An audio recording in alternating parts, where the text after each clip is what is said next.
March, April, May. Remdesivir not available, oxygen not available, hospital beds not available. फिर आते हैं जून जुलाई, Shimla sold out, Manali sold out, Mussoorie sold out. मजाक समझ रखा है क्या? जानते हैं क्यों आती है कोविड की एक नई लहर? जाने माने डॉक्टर विनोद कुमार पॉल का कहना है कि इसका मेन रीजन है वायरस का स्प्रेड होना। दूसरा रीजन है ट्रांजिटेबिलिटी ऑफ वायरस आफ्टर म्यूटेशन, यानी कि वायरस का एक स्थान, स्थिति और अवस्था से दूसरे में जाना। तीसरा रीजन है वायरस को फैलने के अवसर प्रदान करना, जैसे कि सोशल डिस्टेंसिंग का पालन नहीं करना, मास्क नहीं पहनना, पार्टीज करना वगैरह वगैरह। और सबसे बड़ा कारण है इसका वैक्सीन ना लगवाना। जानते हैं कितने ही लोग इस वैक्सीनेशन को ना कराने की वजह से इस वायरस के हाइपर सेंसिटिव होस्ट बनते जा रहे हैं। तो दोस्तों, मैं हूं पूनम सचदेवा और आप सभी के बीच उपस्थित हूं दिल से दिल की बातें के एक अहम और मच नीडेड टॉपिक के साथ। और हम बात करने जा रहे हैं वैक्सीन को लेकर फैले मिथ्स एंड डाउट्स की, और आने वाले समय में बच्चों की सेफ्टी को लेकर क्या जरूरी है, इस वैक्सीनेशन की उनकी लाइफ में क्या इंपॉर्टेंस है, इस बारे में। हम सभी जानते हैं कि पिछले कुछ महीनों में इस वायरस ने ना जाने कितने लोगों को इन्फेक्ट किया। एक तूफान सा आ गया था पूरे देश में। खैर, अब हमारी गवर्नमेंट ने जोर शोर से वैक्सीन ड्राइव शुरू कर दी है। वैक्सीन अवेलेबल है, लेकिन उसके बावजूद इस वैक्सीन को लेकर बहुत से मिथ्स एंड डाउट्स भी हैं इंटरनेट पर, जबकि हम जानते हैं कि सोशल मीडिया पर आई सभी बातें सच नहीं होती। उसके बावजूद फेक न्यूज और गलत इंफॉर्मेशंस लगातार फेसबुक, व्हाट्सएप, इंस्टाग्राम पर शेयर की जा रही हैं बिना सच्चाई जाने। और दुख की बात तो यह है कि लोग इन बातों पर डॉक्टर से ज्यादा विश्वास कर रहे हैं। ये पैंडेमिक कोई जोक नहीं है। We must know and realise the difference between genuine and fake. तो हमने इंटरनेट पर फैली सभी मिथ्स की एक लिस्ट बनाई और हमारे डाउट्स को देश के कुछ जाने माने डॉक्टर्स क्लियर करने जा रहे हैं, जिससे कि इस पूरे मैटर पर सही ढंग से प्रकाश डाला जा सके। लेकिन उससे पहले बात करते हैं हमारे बच्चों की, देश के भावी फ्यूचर की। तो जैसा कि हम सभी जानते हैं कि बच्चों का vaccination it's a routine and widely accepted. Measles, mumps, polio, diphtheria, rotavirus, multiple strains of meningitis, the list goes on. बच्चा कुछ हफ्तों का ही होता है तभी से उनका वैक्सीनेशन शुरू हो जाता है। So what about this vaccine? तो इसी बारे में जानकारी देने के लिए हमारे बीच में है doctor Rakesh Bhatia. Dr. Rakesh Bhatia is ex-professor of pediatrics at Agra Medical College. इन्होंने बच्चों के इम्यूनाइजेशन और न्यूरोलॉजिकल प्रॉब्लम्स में एक्सपर्टीज हासिल की हुई है।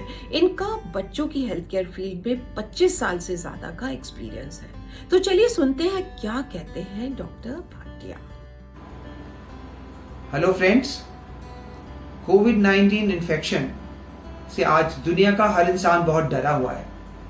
बहुत ही खतरनाक सेकेंड वेव के बाद में अब थर्ड वेव आने का भी खतरा जताया जा रहा है। ऐसी संभावना है कि सितंबर अक्टूबर में थर्ड वेव शुरू हो सकती है। साइंटिस्ट का अनुमान है कि थर्ड वेव में बच्चों के ऊपर ज्यादा असर होगा, क्योंकि एडल्ट्स या तो ऑलरेडी इन्फेक्ट हो चुके हैं या वे वैक्सीनेट हो चुके हैं। आमतौर से बच्चों में कोविड-19 इन्फेक्शन माइल्ड होता है, उसके लक्षण सामान्य होते हैं, लेकिन कभी कभी ये सीरियस रूप अख्तियार कर सकता है। कुछ बच्चों में कोविड-19 होने के 3 से 4 हफ्ते बाद में मल्टी सिस्टम इन्फ्लेमेटरी सिंड्रोम के रूप में एक खतरनाक बीमारी देखी जा सकती है। अभी तक कोविड-19 से बचाव का फॉर्मूला हमारे पास था SMS, सोशल डिस्टेंसिंग, मास्क और सैनिटाइजेशन। लेकिन अब ये फॉर्मूला हो गया है SMSV, क्योंकि इसमें वैक्सीन जुड़ गई है। कोविड-19 की वैक्सीन बहुत ही इफेक्टिव और बहुत ही कारगर है। ये बहुत सुरक्षित वैक्सीन है और अब 18 साल से उम्र के ऊपर के बच्चों को भी ये वैक्सीन लगाई जा रही है। 18 साल से कम के बच्चों में ये वैक्सीन कुछ देशों में लगाया जाना शुरू हो गया है। 12 से 18 साल के बच्चों में ये वैक्सीन USA, कनाडा, सिंगापुर और यूरोप के कई देशों में लगाई जा रही है। 6 महीने से लेकर के और 12 साल तक के बच्चों में इस वैक्सीन का ट्रायल लगातार जारी है और उम्मीद है कि इस साल के अंत तक छोटे बच्चों के लिए भी ये वैक्सीन उपलब्ध हो पाएगी। एक और वैक्सीन का ट्रायल चालू है जिसमें वैक्सीन नाक में नेजल स्प्रे के जरिए दी जाएगी।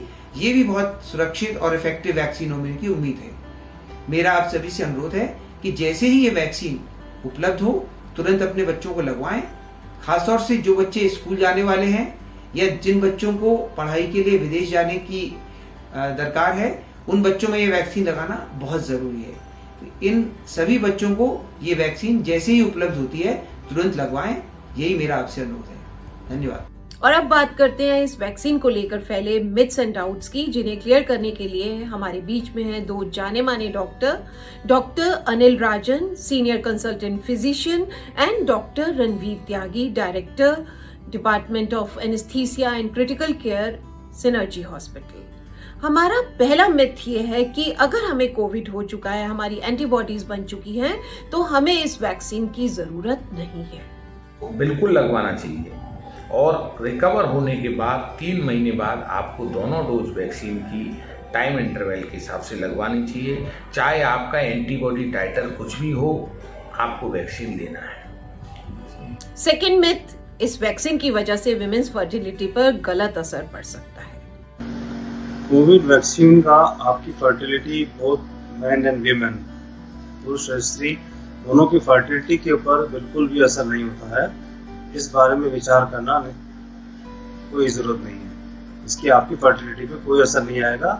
आप बिना किसी चिंता के, इस चीज़ की चिंता के बगैर आप वैक्सीन जरूर लगवाएं। नेक्स्ट मिथ, अगर वैक्सीन लगवा लिए तो हम मास्क पहनना और प्रिकॉशंस लेना दोनों ही बंद कर सकते हैं। वैक्सीन आप लगवाते हैं तो उसके बाद ये मतलब नहीं है कि आप जो कोविड से संबंधित सारे आप जो उपाय कर रहे हैं कि हमें कोविड ना हो, उनको आप छोड़ दें।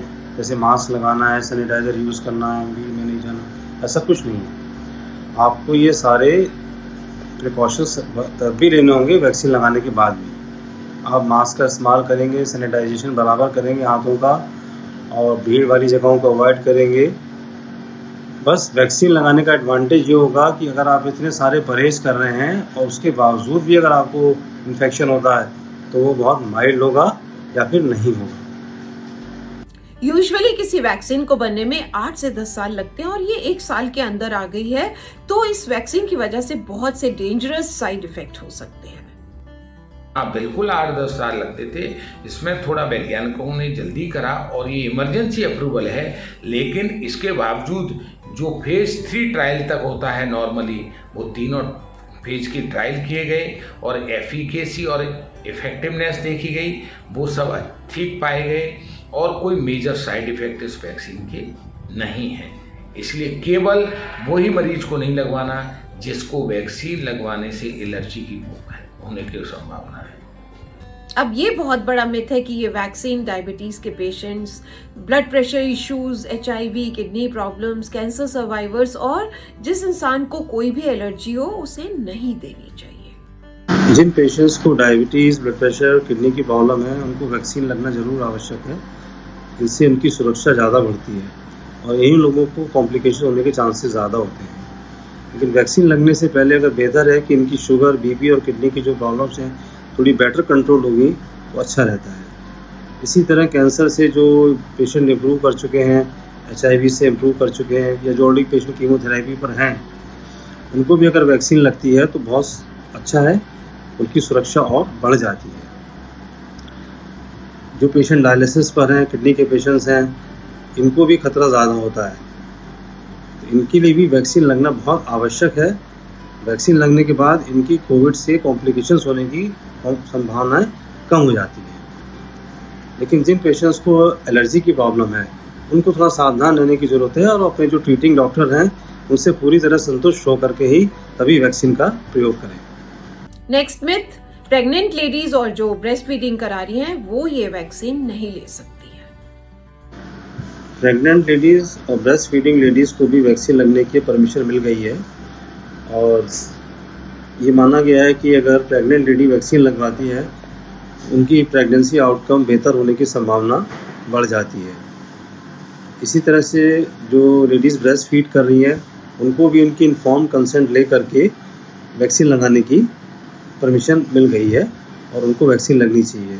इससे ड्यूरिंग प्रेगनेंसी अगर वैक्सीन लगती है तो पूरी प्रेगनेंसी की आउटकम की सेफ्टी काफ़ी इम्प्रूव कर जाती है, खासतौर से उन लेडीज़ में जो 35 ईयर्स से ज़्यादा की एज की हैं या जिनको साथ में बीपी, शुगर और भी प्रॉब्लम्स हैं, उनका ओवरऑल आउटकम इम्प्रूव कर जाता है। अब ये बहुत ही इंपॉर्टेंट क्वेश्चन है, what is this delta plus strain of virus? क्या ये ज्यादा डेंजरस और डेडली है? अभी कुछ स्टडीज में पाया गया कि ये इसकी जो संक्रमण क्षमता है डेल्टा से कम है ना, तो घबराने की ज़रूरत नहीं है। मेरी सभी लोगों से एक ही रिक्वेस्ट है कि आप वैक्सीन लगवाएं, सभी लोग 18 साल से ऊपर के लोग वैक्सीन लगवाएं और कोविड एप्रोप्रिएट बिहेवियर को पालन करें, जिससे हम अपने परिवार, अपने दोस्त और अपने देश को इस बीमारी से बचा सकें। धन्यवाद। जय हिंद, जय भारत। तो दोस्तों, आई होप आप सभी के बहुत से डाउट्स एंड मिथ्स क्लियर हो गए होंगे। याद रखिए, कोई भी वैक्सीन 100% रिस्क फ्री नहीं होती है। आप खुद भी बचपन से ना जाने कितनी वैक्सीन ले चुके होंगे। लाइफ में इस वैक्सीन से बड़े बड़े रिस्क हैं, कभी भी कुछ भी मिस हैपनिंग हो सकती है लाइफ में। रोड एक्सीडेंट, प्लेन क्रैश, कहीं से गिर जाना, कोई आप पर वार कर दे, इस तरह से डरते रहेंगे तो जीना छोड़ देंगे।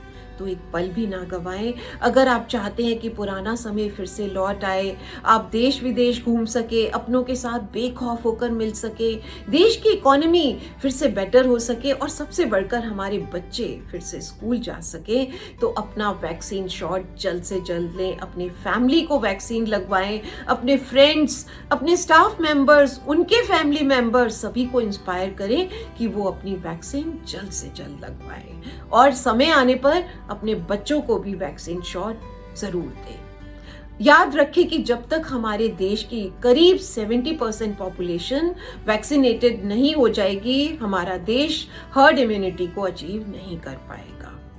और इसी के साथ मैं अपने सभी वरिष्ठ डॉक्टर्स को तहे दिल से शुक्रिया अदा करती हूँ कि उन्होंने अपना कीमती समय दिया, इतनी बातें बताई हमें जो हम सभी के काम आएंगी, इतनी अच्छी जानकारी दी। तो ये जानकारी और वीडियो आप सब लोग भी ज़्यादा से ज़्यादा शेयर करें, जिससे कि इसका फ़ायदा ज़्यादा लोग उठा सकें, इंस्पायर हो सके वैक्सीन लगवाने के लिए।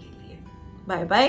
मिलते हैं ब्रेक के बाद एक और उम्दा टॉपिक के साथ। तब तक हंसते रहें, मुस्कुराते रहें, गुनगुनाते रहें और सोशल डिस्टेंसिंग का पूरा पालन करें। मास्क जरूर पहने और जरूरत पड़ने पर ही घर से बाहर निकले।